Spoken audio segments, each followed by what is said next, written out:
Chapter 22 of the Birth of Tragedy by Friedrich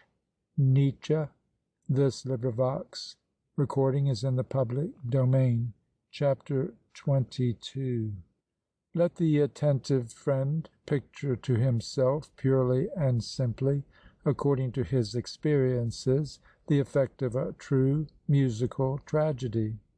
I think I have so portrayed the phenomenon of this effect in both its phases that he will now be able to interpret his own experiences.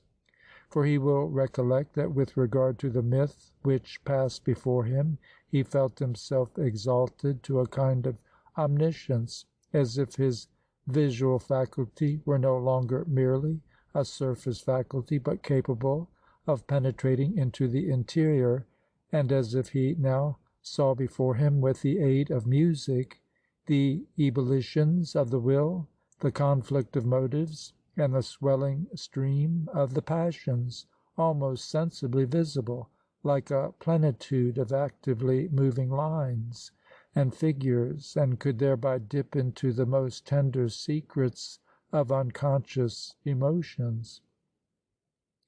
While he thus becomes conscious of the highest exaltation of his instincts for conspicuousness and transfiguration, he nevertheless feels with equal definiteness that this long series of Apollonian artistic effects still does not generate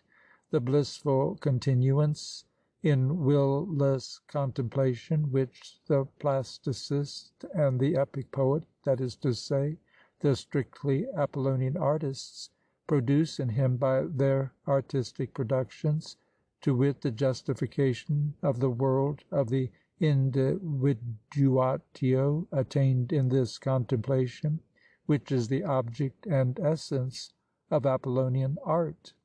He beholds the transfigured world of the stage, and nevertheless denies it. He sees before him the tragic hero in epic clearness and beauty, and nevertheless delights in his annihilation.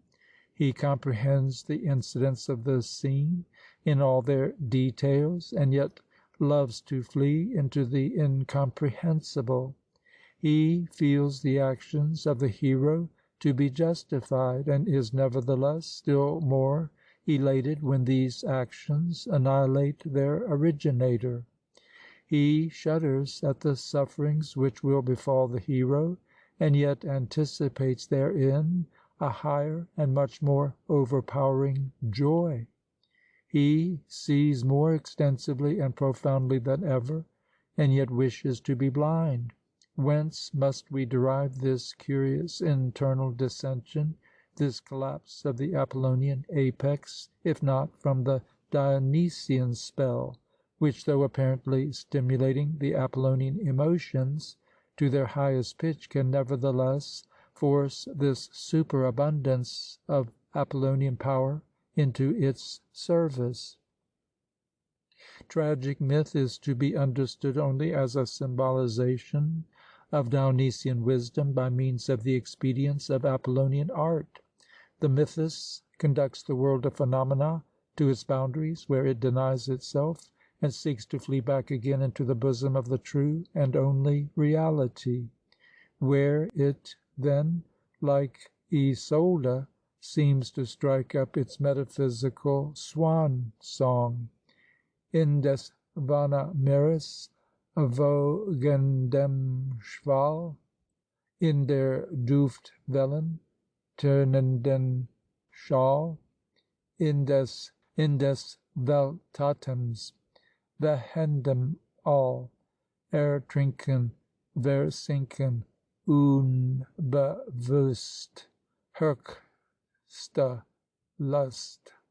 In the sea of pleasures billowing roll, in the ether waves knelling and toll, in the world breaths wavering whole, to drown in, go down in, lost in swoon, greatest boon. We thus realize to ourselves, in the experiences of the truly aesthetic hearer, the tragic artist himself, when he proceeds, like a luxuriously fertile divinity of individuation, to create his figures, in which sense his work can hardly be understood as an imitation of nature, and when, on the other hand, his vast Dionysian impulse then absorbs the entire world of phenomena in order to anticipate beyond it, and through its annihilation, the highest artistic primal joy in the bosom of the primordial unity. Of course, our aesthetes have nothing to say about this return in fraternal union of the two art deities to the original home, nor of either the Apollonian or Dionysian excitement of the hearer, while they are indefatigable in characterizing the struggle of the hero with fate, the triumph of the moral order of the world, or the disburdenment of the emotions through tragedy as the properly tragic, an indefatigableness which makes me think that they are perhaps not aesthetically excitable men at all, but only to be regarded as moral beings when hearing tragedy. Never since Aristotle has an explanation of the tragic effect been proposed, by which an aesthetic activity of the hearer could be inferred from artistic circumstances. At one time fear and pity are supposed to be forced to an alleviating discharge through the serious procedure. At another time we are expected to feel elevated and inspired at the triumph of good and noble principles, at the sacrifice of the hero in the interest of a moral conception of things. And however certainly I believe that for countless men precisely this and only this is the effect of tragedy, it as obviously follows therefrom that all these, together with their interpreting aesthetes, have had no experience of tragedy as the highest art. The pathological discharge, the catharsis of Aristotle, which philologists are at a loss whether to include under medicinal or moral phenomena, recalls a remarkable anticipation of Goethe. Without a lively pathological interest, he says, I too have never yet succeeded in elaborating a tragic situation of any kind, and hence I have rather avoided than sought it. Can it perhaps have been still another of the merits of the ancients that the deepest pathos was with them merely aesthetic play, whereas with us the truth of nature must co-operate in order to produce such a work? We can now answer in the affirmative this latter profound question after our glorious experiences, in which we have found to our astonishment, in the case of musical tragedy itself, that the deepest pathos can in reality be merely aesthetic play. And therefore we are justified in believing that now for the first time the proto-phenomenon of the tragic can be portrayed with some degree of success. He who now will still persist in talking only of those vicarious effects proceeding from ultra-aesthetic spheres, and does not feel himself raised above the pathologically moral process, may be left to despair of his aesthetic nature, for which we recommend to him, by way of innocent equivalent, the interpretation of Shakespeare after the fashion of Gervinus, and the diligent search for poetic justice. Thus, with the rebirth of tragedy, the aesthetic hearer is also born anew, in whose place in the theatre a curious quid pro quo was wont to sit with half moral and half learned pretensions, the critic. In his sphere hitherto everything has been artificial and merely glossed over with a semblance of life. The performing artist was in fact at a loss what to do with such a critically comporting hearer, and hence he, as well as the dramatist or operatic composer who inspired him, searched anxiously for the last remains of life in a being so pretentiously barren and incapable of enjoyment. Such critics, however, have hitherto constituted the public. The student, the schoolboy, yea, even the most harmless womanly creature, were already unwittingly prepared by education and by journals for a similar perception of works of art. The nobler natures among the artists counted upon exciting the moral religious forces in such a public, and the appeal to a moral order of the world operated vicariously, when in reality some powerful artistic spell should have enraptured the true hearer.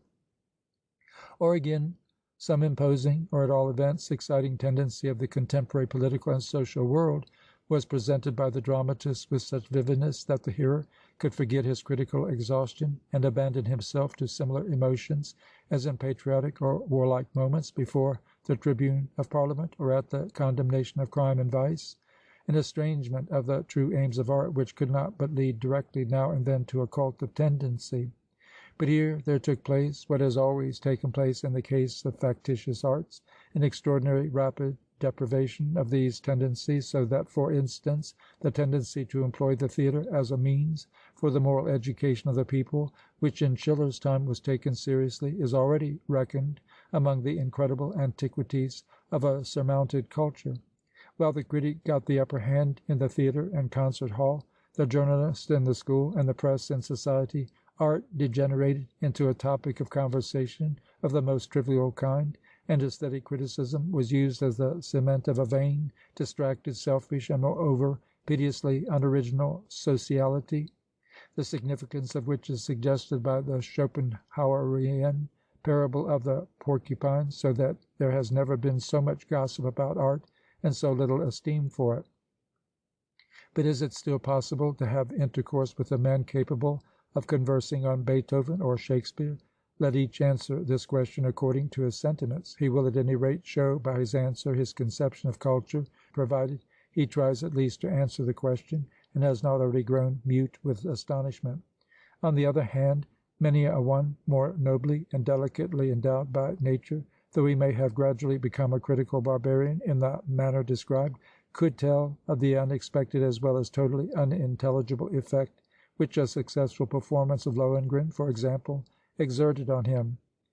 except that perhaps every warning and interpreting hand was lacking to guide him, so that the incomprehensibly heterogeneous and altogether incomparable sensation which then affected him also remained isolated and became extinct like a mysterious star after a brief brilliancy. He then divined what the aesthetic hearer is. Chapter 23.